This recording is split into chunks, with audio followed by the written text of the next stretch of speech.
is Good Morning Uganda.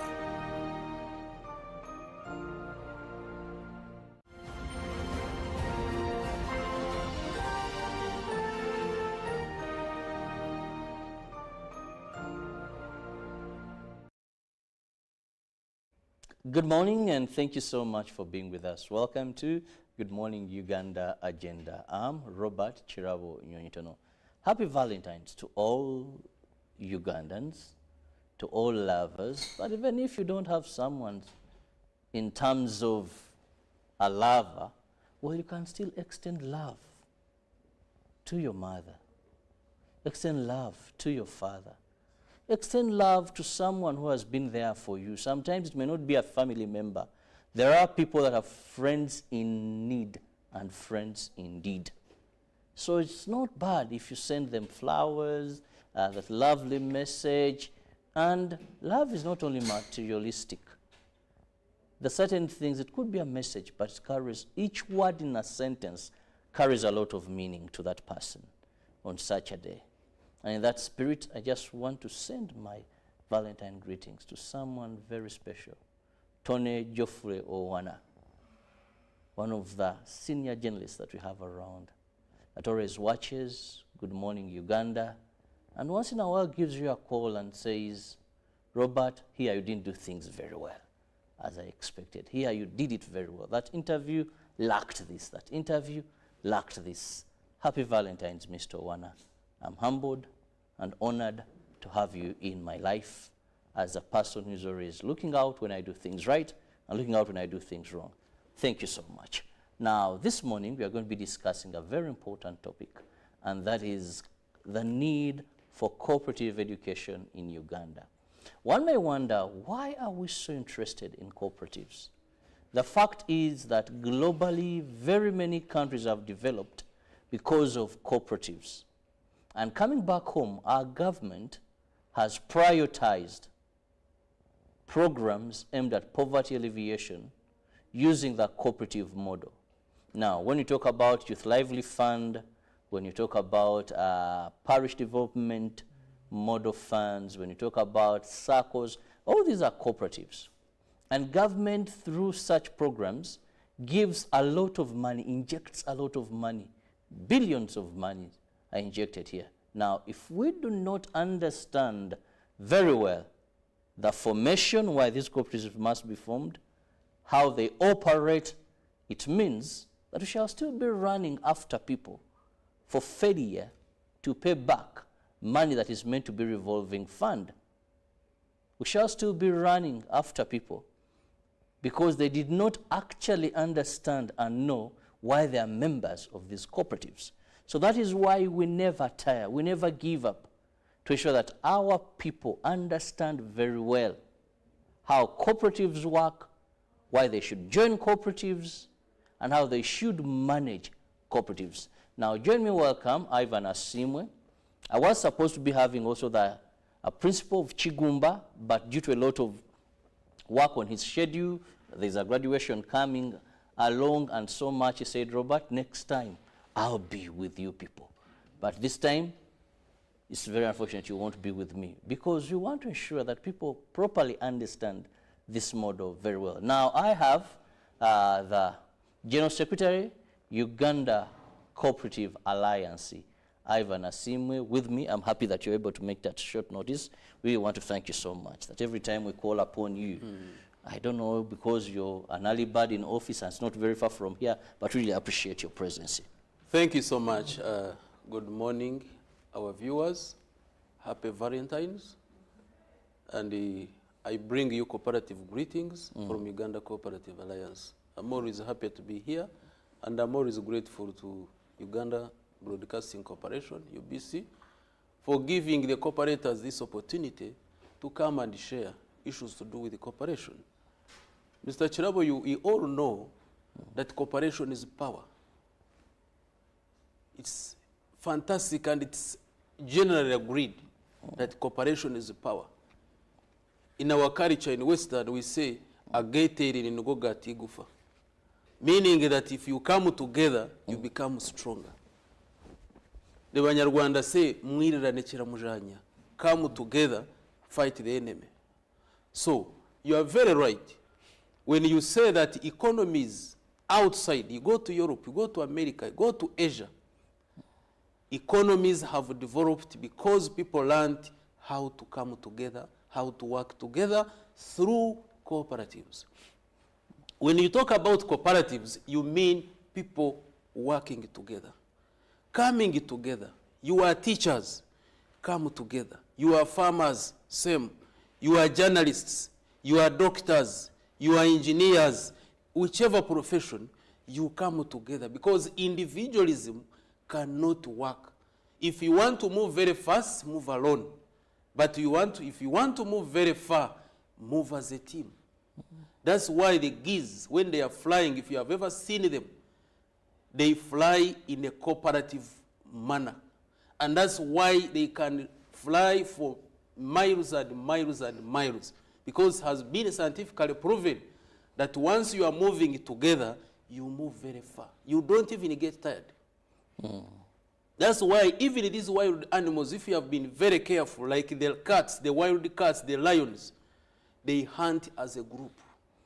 If you have been very careful, for those people who watch the wild animals, you will see that cooperation is power. Just watch the lions, how they move. They move as a team. So if the lions have done it successfully, why not human beings? Even human beings, just imagine driving to Nyakatonzi alone in a vehicle and driving with friends, much as they may not be driving, but they're in the car with you. Very much, very much. So that's the power of cooperation. So economies, you go to Europe, you go to France, you go to Germany, you go to Netherlands, you go to everywhere. But what bothers me is that when they come to Africa, they don't want to talk about cooperatives. They talk about capitalism. For them back home, they are using a cooperative ideology because they realize that they cannot move very far. But when they come here, they teach us other topics. And they try to avoid, by all means, the word cooperatives. Because they know once Africans cooperate and control their economies, they will not survive. So it's upon me and you to wake up and know the role of cooperation. Now, let me give you an example. Come to our education system here. That's why I'm really very grateful with this topic, the need for cooperative education in this country. I am so grateful with the government. Government, like you have mentioned, has adopted the cooperative model and is using cooperatives for socio-economic transformation. Look at the PDM, the circles. They plan to establish over 10,954 PDM circles across the country. Those are so many. Look at the Myoga. Then look at other programs that are supporting farmer groups and cooperatives, like the Agricultural Cluster Development Project, the Community Agriculture Infrastructure Improvement Program, NUSAF, and other government programs, NADS and others, OWC. There are so many. So meaning that the government of Uganda realized yesterday that there is need for cooperatives. And we are so grateful. They even went further to compensate the unions that lost their assets and their wealth during the political wars, which is a very good strategy for government. However, I want to request the planners of this country, the academia, the universities. We have educated people in this country, professors, doctors, there are so many. But my question is, why should Uganda continue with this education curriculum? Where is it taking us? Are we not developed because we do not have professors and doctors? The question is, the education curriculum needs review. Which specific areas? The other day I listened because it's a very broader The other day I listened to a certain doctor. I was on radio, Radio 1. And I listened to him, and he's challenging the academia, please, let's revise our curriculum. Why would you, for example, make history compulsory? And you teach me the French Revolution to do what? To go and fight in France? You teach me, I'm happy at least some of these topics have been removed. But for us, we studied, I remember, we also studied the Canadian police, St. Lawrence Seaway, British Columbia. I went to St. Lawrence Seaway. I did not even see anything. Then I wondered, why did I even waste my... Oh, you went there? Yes. Why did I even wake up at night to read about And if you failed, that would, you would receive canes for not making to the average. And they are not telling us that if you are to develop this country, Uganda, if you are to develop Africa, you need cooperatives. The way us Europeans have done it, the way Americans have done it. You can imagine when you go to Germany, there is a university for cooperatives. You go to France, you know France has the largest circle in the whole world. With a net worth of 2.71 trillion US dollars. Forget about your calculator. This figure cannot. It cannot handle. No, it cannot handle. It's a very big figure. To have problems. You go to Netherlands, the Rabobank. It's a farmer's bank. It started as a circle, it became a bank. The net worth of 628.5 billion euros. You just come to our neighbors here, Kenya, the Cooperative Bank of Kenya, with a net worth of 5.29 billion US dollars, bigger than any of these commercial banks in Uganda. There's no commercial bank that is bigger than the other one in Kenya, here in Uganda. So you go to Tanzania, you go elsewhere. So if those people have really moved and they are teaching cooperatives in their schools, you go to Malaysia. Malaysia, they are teaching cooperatives in schools, and they have practically made cooperatives in schools.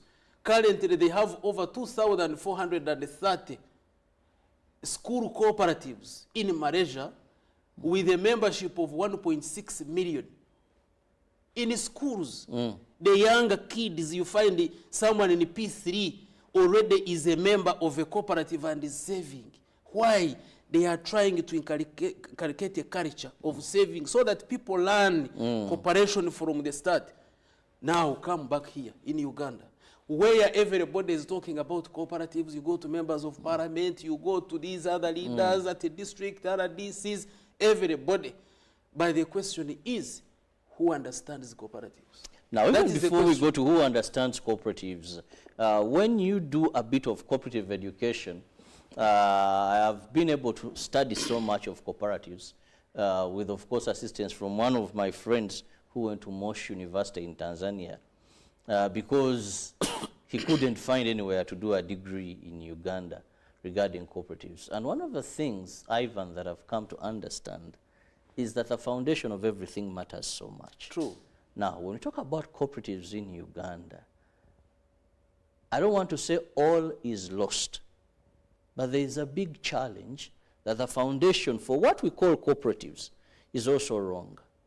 And I want us to begin at that. You find people telling you, form a circle, government gives you money. And we think we are doing the cooperative model. So I join a circle to get money. I was listening to some of the politicians. An MP says, we've approved this amount of money, over $1 trillion. Money is for you. It is coming in PDM. Good, that money has been approved and the money is there. But if the circles you're forming under PDM, you don't understand very well, the sole purpose of cooperatives is not to get money. It is you have a common problem, you want a solution, you come together. Government can put in some money here. So let's look at the foundation. Thank you so much. Before I proceed, moderator, can you establish hospitals without doctors or nurses, the medics? Can you start it? Can you now start a hospital and you bring Ivan, who is an accountant, you bring Chirabo, who is mass communication, you bring John, who is engineering, to work in those hospitals? People would die day in, day out. People would just, because for me, that's not my profession. You start giving people drip water to drink. I have never studied. I even don't know which water they use. Whether it is tap water, I don't know. So how do you expect me to go to a hospital and start treating patients? Because this is not my profession. The same story. Why should you allow people who don't understand cooperatives to go and promote cooperatives, to go and start cooperatives? That is where the problem comes. That is why we have many challenges in cooperatives, why we have people but who are not cooperators. I want Ugandans to listen to this. We have people working and supporting and promoting, but they are not cooperators.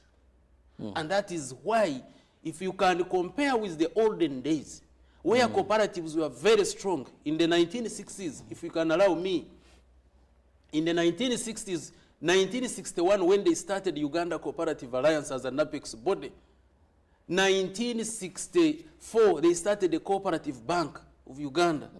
By 1965, they were controlling 325,311,500 Uganda shillings. The net worth for only those cooperatives in agriculture, coffee, cotton. You get me? They owned 7 ginneries, 14 ginneries, and 7 coffee chewing works. They had 100% monopoly to gin cotton. That was the time when the cooperatives were very strong. And yet, we didn't have graduates in the cooperatives. But we had the cooperators. Why? There was a policy that for those people who are working or supporting cooperatives, it was a must, undertake a course in cooperative education at Chigumba. So by the time you come back, it's like taking you for military course to go and get oriented. It was the same story, that all these people would go to Chigumba, acquire cooperative skills and knowledge, so that by the time they come back, they know, hey, a cooperative is not a company. A cooperative is different. It is not aiming at profits. It's not aiming at profits, but rather surplus, and rather it's looking at the livelihoods of the members. So, but that one is no more. You get a social scientist, you get someone with BCom, and is a general manager of a circle. What do you expect? There is no policy that the moment you are recruited, go for a course. No. Accountants. By the time they came up with the Accountants Act, government sponsored all the finance officers in local government to go for CPA. Because it was a requirement that you cannot be a finance manager, an accountant, or auditor unless you are a certified public accountant and a member of the Institute of Certified Public Accountants of Uganda. The policy is clear. You can't be. So why can't you do the same in these cooperatives? And how do you do it? Then you must first of all work backwards and ensure that we have these cooperative colleges and universities. Because you cannot come up with a policy that cannot be implemented. So you start from down. I will give you a scenario of our neighbors here. And you compare Kenya. You can imagine in Kenya, by 1952, they started the School of Cooperation. In 1967, it became the Cooperative College of Kenya. You can imagine. In 2005, they started the degree programs in cooperatives with the Bachelor of Cooperative Business, 2005. 2016, it became a fully-fledged university with a charter, 2016. And they are now admitting up to PhD in cooperatives. You know, you people, when you hear about cooperatives, don't think it is a small thing. You study from a certificate to PhD. So it is not something that you learn in one day and you come here and tell people. No, cooperative is wider. That is Kenya. You go to Tanzania. So Kenya, they are now at PhD in the cooperatives. People have to do research so that they guide the policymakers, they guide the government on how best cooperatives should be handled. Now you come to Tanzania. On the 5th of January 1963, they established the Cooperative College at Moshi. In 2004, it becomes a university, a college, a constituent college of Sokoine University, 2004. And that is when it was called the Moshi University of Cooperatives and Business Studies, MUCOBS. In 2014, it becomes a fully-fledged university, the University of Moshi. It is now offering from a certificate up to PhD in cooperatives. And that is why when you talk of Kenya, Kenya is strong in cooperatives because they have invested in cooperative education, the same as Tanzania. You come to Uganda. 1954, cooperative education is introduced at Nsamizi here. 1954. Remember, Kenya is 1952 when they started the School of Cooperation. Tanzania is 5th of January 1963. So here, 1954, we have a program at Nsamizi. 1963, the government establishes a cooperative college here at Bukarasa. That later went to Chigumba in 1974. And currently we have 2 cooperative colleges, Chigumba and Tororo. The principals were supposed to come, but they are busy, but they are coming next time. So that we sit here and really educate Ugandans. What is it that we can do if we are to talk about socio-economic transformation using a cooperative model? Now, when you talk about cooperative education, today people, when they look at what to study, the first thing is they look at the opportunities for employment. Much as the cooperators are looking at improving their welfare and how, if this is done well, can stimulate economic growth. For these young lads at senior 6 opting for different courses at university, will wonder now, if I study cooperative education, if I come out with a bachelor's, where are the opportunities for employment? You know, they're looking at now, Uganda, we are focusing at sciences, you know.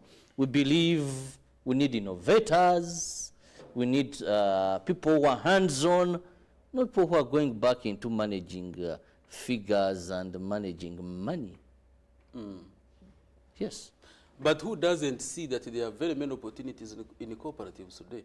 Do you know we have over 50,000 registered cooperatives serving 18 million people? That's a very big constituency. So whoever is studying should really see where the opportunities lie. Now adding these other PDM circles that are coming on board, the 10,954, Emyoga and the others. Look at the unions, yes, look at the unions that are being revived.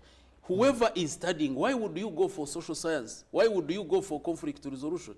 I would rather go for cooperative education. But the challenge we have, like I had mentioned, the 2 cooperative colleges we have today, from 1954 Ugandans, they are still offering certificates and diplomas, when our neighbors have gone to PhDs. So the question is, our planners, the academia, what don't you see? Why is it that we cannot have universities in cooperatives here? So that instead of flying out to go to Moshi to study PhDs in cooperatives, why don't we have it here? Yesterday, I got a lecturer from one of the universities here. The man came, he wanted some reference material at UCA. I sat with him for an hour and asked him, gentlemen, are you teaching cooperatives? Oh, the man was very confident. He says, yes, I'm a teacher of cooperatives. I said, fine, what is a cooperative? The man could not define. I said, are you a teacher of yes, he says, I'm a lecturer. We lecture cooperatives. So what is a cooperative? Angaze. Now, very interesting. I have some books of commerce here. They are here. You can imagine in the book of commerce, where they are teaching our children, just it is 9 pages, only 9 pages in the entire book of commerce. But when you look at the chapter of money and banking, there are 24 pages. The question is, why is the education sector focusing more on money and banking than the cooperatives? It means we are still following the colonial education, where the colonials knew that we do not own banks. So it means we are going to become their servants. And they didn't want us to study cooperatives because they know once we study cooperatives, we are going to liberate our economies. So this is high time. Now, very interesting, even in the same book, when you read cooperative principles, I got shocked. And this is an approved curriculum. The listeners or viewers, cooperative principles are international. You cannot change anything. They were developed in 1966 under Vienna Congress and reviewed in 1995 under Manchester Congress, and they are 7 strictly. But when you look in this book, dividends, payment of interest, such things, they are very clear, viewers. The principles are One is voluntary and open membership. 2 is democratic member control. 3 is member economic participation. The other one is autonomy and independence. The next one is education, training, and information. The 6th one is cooperation among cooperatives. And the 7th one is community concern. You don't change anything. But you come to a book here, if I can read for you. Then I'm wondering, this is what they are teaching our children. But no wonder the teachers have not studied cooperatives. So that is a very big problem. Now, back to Chigumba and Tororo. Now, we have people who have gone there for certificates and diplomas. What next?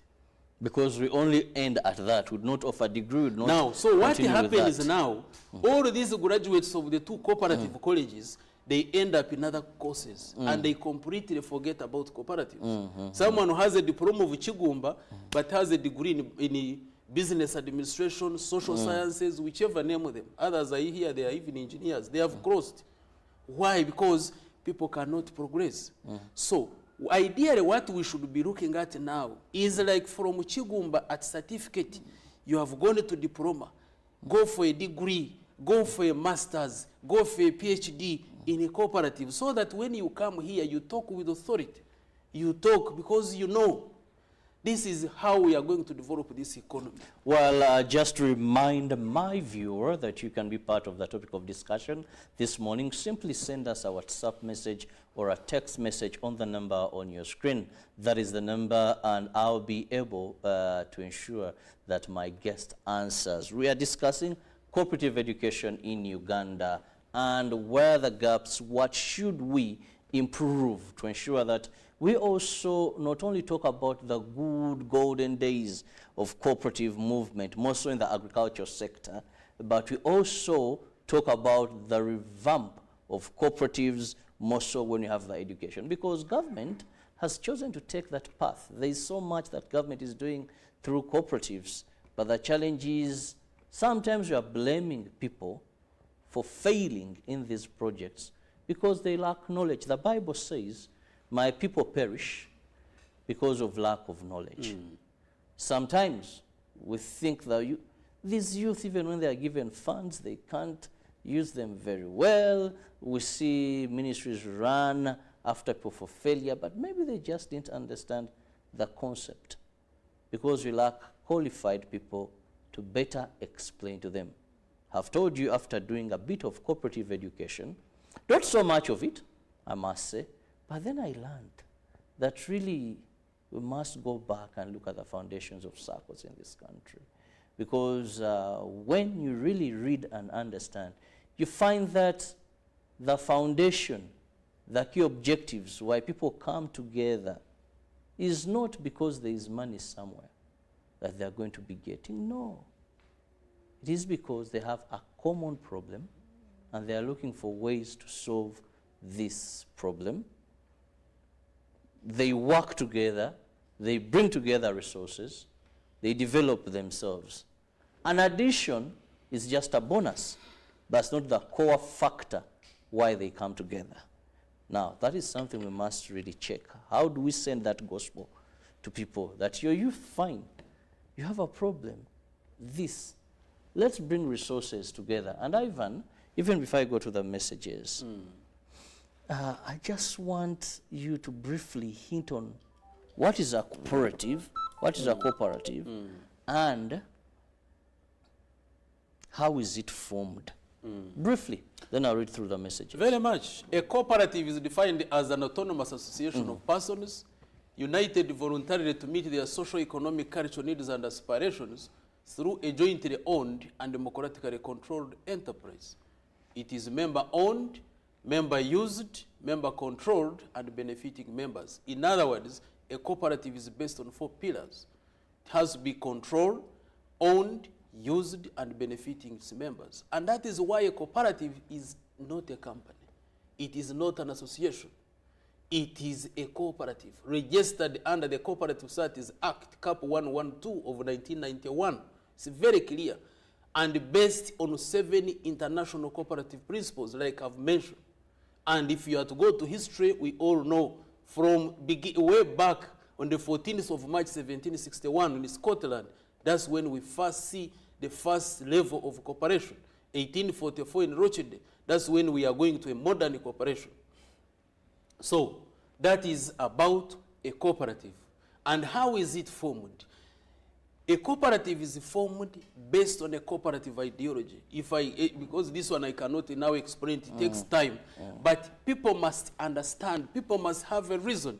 That's why I said, the Banyarwanda would say, why? Because in the olden days, when they were sleeping in these grass-thatched houses, our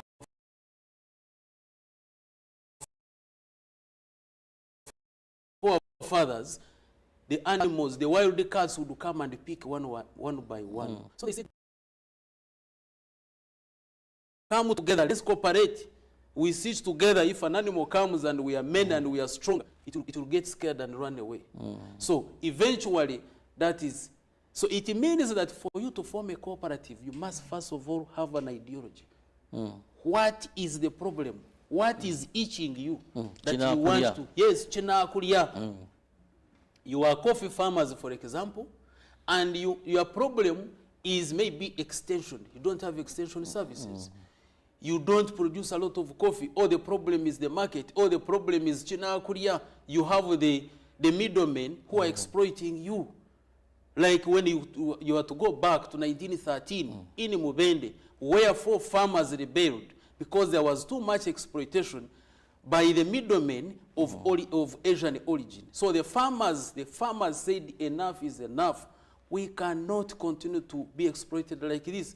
You can imagine where a farmer would take his produce to a middleman, and then the middleman would tell you, after they had these minzanis, the weighing scales, the middleman tells the farmer that angalia hapa. Now, when you are to look up, he presses a knee beneath the sack.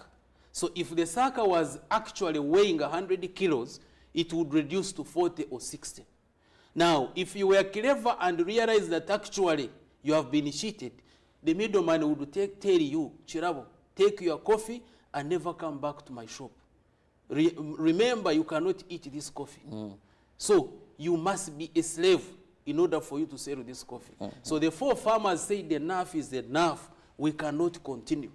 So they rebelled and they formed the first cooperative society that they called the China Kuria. Now that is why and how a cooperative is formed. You must have something itching you. You must have a challenge that you want to solve. And then based on that, you follow a procedure which you can even explain next time.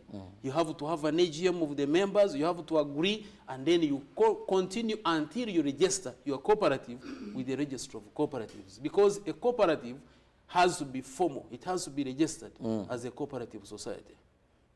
Well, I must look at some of the messages that are coming in at this time. Thank you so much for the messages. Good morning. I'm watching from Canada. Thank you so much for being part of the show. Good morning, UBC. I'm enjoying the morning show from Lamo. It's so interesting to hear our brother talk about cooperatives. When I look at cooperative society created by government to help elevate people out of poverty is being controlled by foreigners. For example, Atiak Sugar, he says, had society created to plant sugarcane and supply Atiak, but eventually it has failed. It has failed and the factory is struggling, yet it had all the cane to be running the factory up to now. But now, why do we have such a capitalized investor, yet the government is putting money in the project worth billions? Well, I didn't get your name, and please, if I don't read your message, if you don't leave a name, I may excuse myself from reading it. Good morning, UBC. I'm watching UBC, but the CEO Uganda Cooperative Alliance has said it all. The problem of Uganda is appointing people who are not qualified to lead certain departments in the country. Voice notes, I'm unable to read them or play them, sorry. Thank you for your information. Our guest has given us viewers. Who killed our cooperative bank in Uganda? Nambwa Michael in Busa in Mbale. How do we get this sorted out? Then now trouble has come. I hope I do it well here. Mwami Ivan weebale nnyo okwogera ku bumu, naye olina kye weerabidde nti eno Uganda obufumbo bungi, obuvumbo bungi. Nze Moses Kiryandongo District Kukumba Sub-County, mwebale nnyo okwogera ku bumu, naye olina kye weerabidde nti wano mu Uganda obubbi bungi. Nze Moses Kiryandongo said obubbi bungi. Kituufu obumu gemaanyi, naye bannayuganda tetuli beesigwa.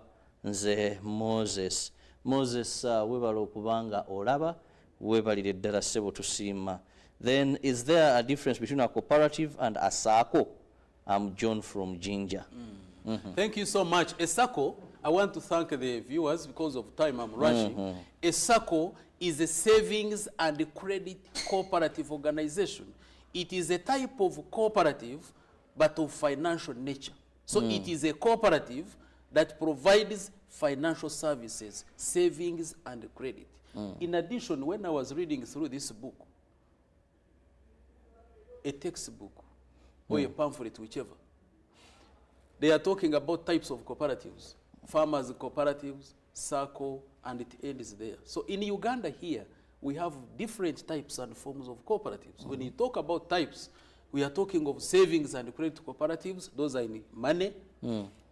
Agricultural production and marketing, like Banyankole, Bugisu, Wamara, cooperative unions, those Chibinge. ones. Chibinge and the others. I know you like Chibinge. Yeah, so much. Then you talk about energy cooperatives. Those are in electricity, Chegegwa Energy, Paida Bimu, Isinjuro Millennium. There are so many. You talk about water and environment cooperatives. Talk about the transport cooperatives like Wakula Nume. Talk about housing cooperatives. So there are so many types. And when you talk of the forms of cooperatives, then we are talking about the primary societies that come together and form a secondary cooperative union. And then secondary cooperative unions, they can come together a minimum of 2, and they form what they call a tertiary like Uganda Cooperative Transport Union, Uganda Central Cooperative Financial Services, and others. Then when you combine secondaries and tertiaries together, you form Uganda Cooperative Alliance. That is the structure. So he's right, because he needs education. That's why he is asking, is a SACCO a cooperative? So members, I have already tried to go through even entrepreneurship. My friend, Chinabo, entrepreneurship now in A level. I have a book here. A level, this is A level. Entrepreneurship, they don't talk about cooperatives. I'm wondering, surely, where do you expect Ugandans to understand the cooperatives? And yet, as a government, we have adopted the cooperative model. So where do you expect? O level, you have seen the mess. A level, entrepreneurship, now there's no commerce, I think, in O level. So A level entrepreneurship, economics, I did economics, but I didn't study cooperatives. Well, time is flying like nothing. We must come to the end of the show to leave room for sports updates. But your parting shot, Ivan, as we move out of I want to thank UBC for always giving us the opportunity. And I want cooperators outside there. I told you we have the biggest constituency, 18 million cooperators. Cooperators outside there, let us work together, let us endeavor to read. We have the material. You come to Uganda Cooperative Alliance, we can always learn and understand. It is better to manage or to read something that you know. I want to call upon my fellow accountants.